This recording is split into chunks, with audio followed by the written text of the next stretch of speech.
Hey everyone, welcome to today's video. Welcome to the Gamey Daddy channel. So day one, Summit has been upgraded to get you personalized targeted loot, and there are already concerns within the community. Now, this is not new for a looter shooter.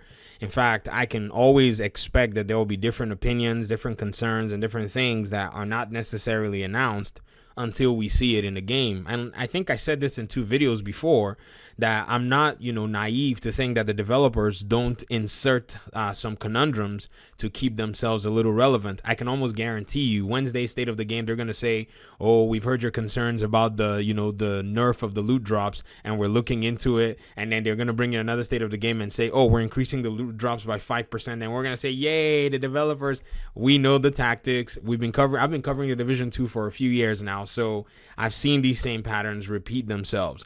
That's one of the reasons that I wanted to bring this up and say I think eventually we're going to get it to the point where they feel the community can say, okay, we like it. But I don't think right now this is what we're going to get regarding the loot drops, because if the loot drops are not flowing as much as players would like it, then it nullifies the aspect of replayability, which is content that we can go in, get gear, and dip out. But again, I also have to say on the flip side, if you can get the items that you want, and maybe you never even had those items before, then you can always just get those as starter items and then, eventually farm the rest of what you need for the build and then finish up. That's usually my build philosophy anyways. If I'm looking for, like right now, I'm looking for an ongoing directive backpack because I accidentally deleted mine. All I have to do is just farm for one, and that's it. I roll one item on it and I dip out. And then over the course of time, if I can find what I need, then I'll use it to finish my ongoing directive build with my free Ridgeway chest piece. Thanks again, once again, the agent that dropped it for me. But the concern that I wanted to kind of highlight with a little bit more emphasis, or one of them anyways, is the concern that because of the new targeted loot structure, players are not going to play other content again. Now, I don't think this is necessarily the case, because right now in the Division 2, we have way more content and way more gear and brand sets and even weapons than we did in the Division 1. In fact, a lot of the Division 1 weapons and even similar weapon types have showed up in the Division 2 in different aspects, sometimes in the case of exotics, and mostly in the case of named items. And so I think with the huge slew of things, players are still going to play other content in the game, especially when you look at content like raids, which have people who are dedicatedly raiding, people who are dedicatedly trying to get those raid exotics, or even people who've gotten it and trying to get it for other people. You're also looking at legendary content where there is a weekly reward to grant you one exotic cache, and players almost always leverage this. It's like, you come in for the week, even if you're not really playing the game, you fire up the game, you play your one legendary, you sort your loot, delete some stuff, log out, that's it. So that still gives players an incentive to play those other mission aspects. I think what they need to do is now start to look at the other missions that are existing in the game and start providing incentives to, go ahead and buff them. If I would say and suggest something that a buddy of mine reminded me of, Bowhanger, he said in the Division 1, and this is the case actually, this is not a hearsay, we used to get one exotic per legendary mission every week. So you had the opportunity to get, I think there were 3 or 4 legendary missions in the Division 1, and you can get an exotic cache for every single one you played. I think they probably need to do something similar to that. Maybe not, throw it in all 3 of them. I mean, who knows? It might make sense, but we also have the part where Massive themselves are owing us this particular content piece, and that is a legendary for the other strongholds. Camp White Oak is a stronghold, as well as Tidal Basin. So they owe us legendaries for those, because I remember when Warlords of New York was coming out, they mentioned something along the lines of they still want to give us the, more legendary content in the future. But I think the other content pieces still serve their purpose.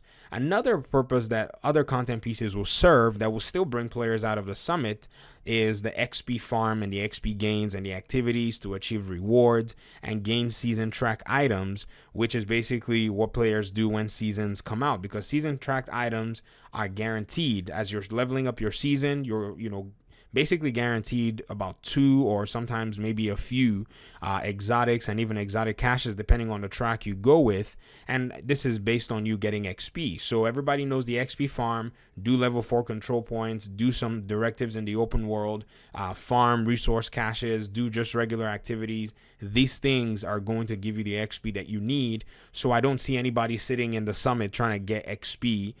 Basically, I think the Summit is going to serve its purpose, where you get a gear set together, you build something and put it together, and you want something extremely specific, and you go into Summit and spend a few hours and potentially get it. But at the end of the day, it still comes down to that balance, and the developers need to understand that this balance needs to happen right out the door. You know, it's starting to get a little old, if you would ask me, of them actually bringing systems that are just a little bit short of the mark, and then eventually getting feedback and then saying, okay, we're going to look into, you know, giving this a buff or whatever it is. And I'm almost certain that we're probably going to see the loot drops get a little increased, probably by the next update and all that. And then another aspect of content pieces as well that still benefit people will be control points for farming, specifically control points for farming in the open world targeted loot areas, because these have a higher chance of dropping exotic weapons. And somebody might be looking for an exotic weapon, and somebody might want to use exotic parts, and you also will get yourself that aspect of getting exotic components. And then you also have the dark zone farming, which is something that I almost always find myself leaving towards the end of the end game to farm. And if you notice, I don't know if you guys have really noticed, in my last few streams, I have been in the dark zone. But even in my private time, I do go into dark zone to farm some of those dark zone exclusive items, which I'm not really a fan of the fact that they've made them exclusive, but I really can't complain because I actually did get them. I didn't do it on stream because I knew stream snipers, will start itching to shoot a YouTuber. Yeah, I shot a YouTuber. So I just usually farm the DZ in my personal time, and I get the items. I finally got myself a Dark Winter.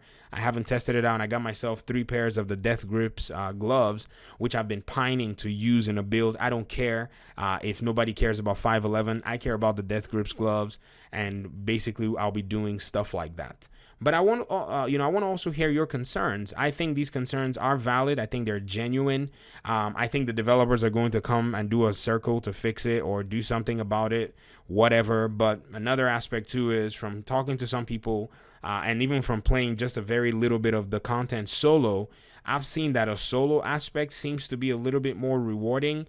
But I would guess that if we have anything close to what the gear was like before, 4 players seem to be in the best possible chance of getting exactly what you want. So perhaps if you're in a clan, and you're looking for something specific, everybody can fire up their, their, I will say, targeted loot and specify targeted loot to be that item that you want, and perhaps you're most likely going to get yourself the specific item you want. I don't know that the intention, was to get a reign of all the specified loot that you want, but I guess that's something that needs to be redefined or discussed, or we need to just hammer down on the developers like, hey, even if we said we wanted targeted loot and personalized, we would also like a good loot volume, because what's the point in just going to the Summit and cranking up directives, dealing with legendary NPCs, when we can basically achieve almost the same thing in heroic open world, if you get what I mean. And so that's pretty much my video, my commentary. For those of you who are turning in and submitting your builds on the Discord server, I'm seeing them. I'm just really busy in this season, and I will start to, chip away from them. Hopefully we'll be able to drop 1 or 2 of those this week. That's my hope anyways.